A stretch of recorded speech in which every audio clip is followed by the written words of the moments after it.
की बड़ाई, गुरु नानक की बड़ाई, गुरु नानक की बड़ाई, गुरु नानक की बड़ाई।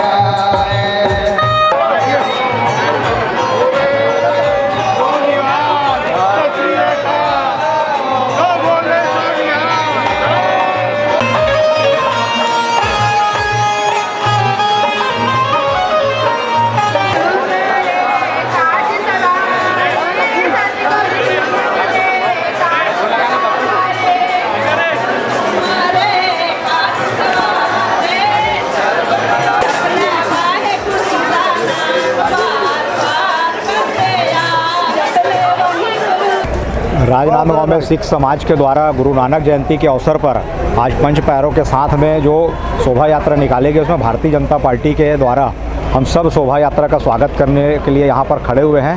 पंच प्यारों का जो है फूल माला से स्वागत करके उपस्थित सिख समाज के सभी अनुयायियों का हम लोगों ने पुष्प गुच्छ और पुष्प डाल करके उनका स्वागत किए हैं।